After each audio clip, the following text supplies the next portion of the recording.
Welcome back for another deep dive. This time we're tackling a classic, Rich Dad, Poor Dad, a book that's basically a rite of passage when it comes to personal finance. It really is. And, we're going to dig into those key takeaways that can help anyone, even if they've never really thought of themselves as a finance person. Yeah, and that's what's great about Rich Dad, Poor Dad. It's not your typical like how-to guide. Right. It's more about changing your whole mindset around money. Yeah. And that can be powerful stuff. And it's interesting because he kind of throws these really unconventional ideas at you. He does. But one of the first things that really stood out to me was how he emphasizes cash flow. Like, it's not about how much you earn, it's about how much you keep. Exactly. And that's where the whole assets versus liabilities thing comes in. And he has this great quote, "The rich buy assets. The poor only have expenses. The middle class buy liabilities they think are assets." Oh, I love that. Yeah. Because it really makes you stop and think, okay, what's actually putting money in my pocket? Right. And what's taking it out? Yes. And sometimes it's not what you think. Like, take a house, for example. Okay, yeah. Most people would say, my house, that's my biggest asset. Right. But Kiyosaki, he kind of flips the script on that. Okay. He says, well, is it really? Because you've got your mortgage payments, property taxes, and don't forget those surprise repairs. Right. Those always get you. Always.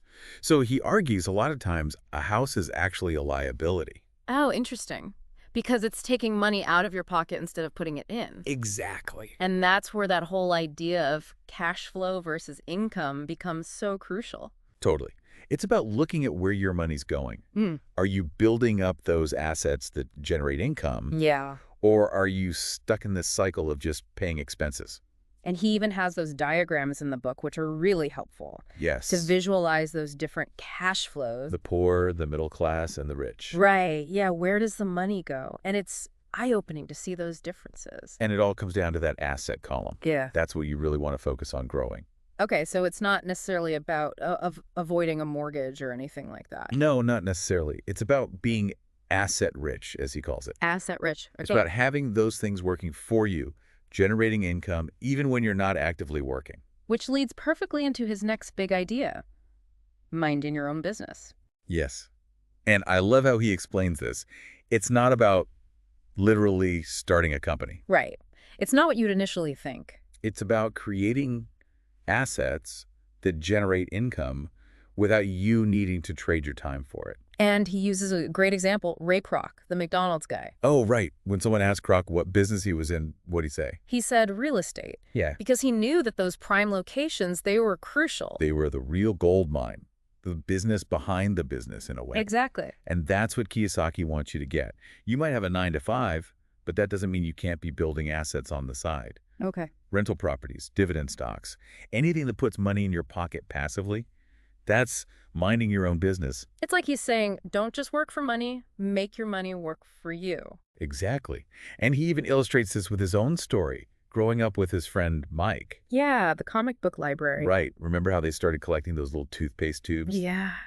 Yeah. It's like even as kids, with a little guidance from his rich dad, they were already thinking about creating income streams. And learning those valuable business lessons early on. See, that's what I love about Rich Dad, Poor Dad. He uses these really relatable examples, Totally. It makes those concepts stick with you. Yeah, because you might not be buying real estate at an auction tomorrow, but it's that shift in mindset that's so important. Absolutely.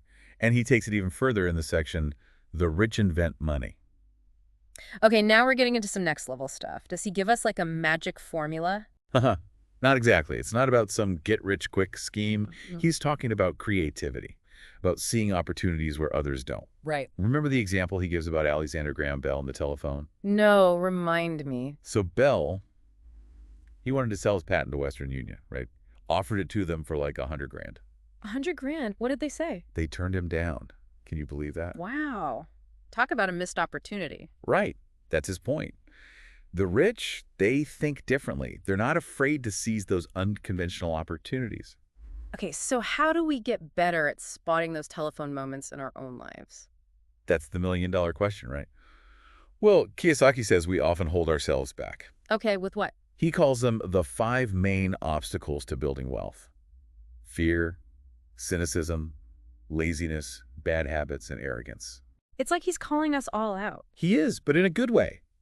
Because once you're aware of those obstacles, you can start to overcome them. And he gives some pretty vivid examples from his own life, too. It's not just theoretical. Exactly. Like with fear, he talks about how many people are paralyzed by the thought of losing money, so they never even try to invest or build anything. It's like they're playing it safe but staying stuck. Exactly. They choose comfort over courage, and that keeps them trapped in the rat race. Oh, and that reminds me of another thing he says. Cynics criticize and winners analyze. Yes, instead of focusing on why something won't work, winners look for the possibilities. They find the opportunity in the obstacle. And speaking of obstacles, what about laziness? Oh, he doesn't sugarcoat it. He doesn't. He's pretty straight up about that. He says a lot of people, they know they need to take control of their finances, but they just aren't willing to put in the effort to learn and grow. Yeah, they'd rather binge watch something than read a book about investing. It's easier to stay comfortable, even if it means staying broke. It's that whole instant gratification culture we live in. Exactly. And that ties into the next obstacle, bad habits. Like spending money we don't have on things we don't need. Bingo. Yeah. Those impulse purchases, the keeping up with the Joneses mentality, those are all liabilities disguised as assets. And then there's arrogance, thinking we know it all. Which, ironically, can be the biggest obstacle of all. Kiyosaki says when you stop learning, you stop growing. Makes sense. You've got to stay open to new ideas. Exactly. And you know what's fascinating? He designed his cash flow game to expose these very obstacles. The board game. Yeah. It simulates real-life financial decisions, so you can see how these obstacles play out in a safe environment. You might catch yourself making an impulsive investment in the game because you got caught up in the excitement. Oh, interesting. So you can learn from your mistakes without any real-world consequences. Exactly. It's like a financial simulator for your brain. I like that. A financial simulator. So it's not just a game, it's a learning tool. Exactly.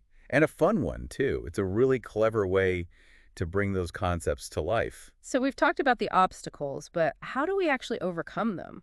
What's the secret sauce? Well, Kiyosaki provides a roadmap of sorts, his 10 to-dos. 10 to-dos, and these are like action steps we can take. Yes, but they're not your typical financial advice. It's more like he's giving you the keys to building this like financial intelligence, you know. Okay, I like that. It's not about telling you exactly what to do. It's about giving you the tools to figure it out for yourself. So it's less about specific stocks to pick and more about the bigger picture. Exactly. He wants you to understand the why behind the what. Take the first to-do, for example. Okay. Find a reason greater than reality. Okay, that sounds pretty deep. What's he getting at there? Basically, it's about identifying those deep-seated wants, the things that'll keep you going even when things get tough. So it's about having a strong why, a reason that's bigger than any excuse or obstacle. Yes, and he even suggests figuring out your don't wants, because sometimes those can be even more motivating. Oh, interesting. Like, I don't want to end up like so-and-so, or I don't want to be stuck in this dead-end job forever. Exactly. It's about harnessing that fear of failure, that desire for something better. Yeah, it's like, I never want to have to worry about money again. That's a pretty good motivator right there. Right, and it's not just about choosing how to manage your money. He says it's also about choosing how you spend your time. Okay. And maybe even more importantly, what you let into your mind. It's about having that control over your entire life, not just your bank account. Exactly. It's about that holistic approach. Yeah. You know? And that leads us to another one of his to-dos that I really love. Okay, what is it? Pay yourself first. Pay yourself first. I've heard that before, but it always sounds a little confusing. What does that actually mean in a practical sense? It means that before you pay your bills, before you buy groceries, before anything else, you put a portion of your income aside into your asset column. Even if it's just a little bit. Especially if it's just a little bit. Consistency over intensity, right? So it's about building that discipline, that habit of prioritizing your financial well-being. Exactly. It's like he says, let the pressure build and don't cave in to those creditors. It's about changing that mindset from, oh, I'll invest what's left over, to I'm investing in myself first, and then I'll figure out the rest. Exactly. And that ties into another to-do that I think is crucial. Okay. Find mentors. Surround yourself with people who are already where you want to be financially. Oh, that's so important, like having those financial role models. Exactly. Learn from their successes and, maybe even more importantly, learn from their mistakes. Because they've already been there, they've already made those mistakes, so you don't have to. It's like that saying, you are the average of the 5 people you spend the most time with.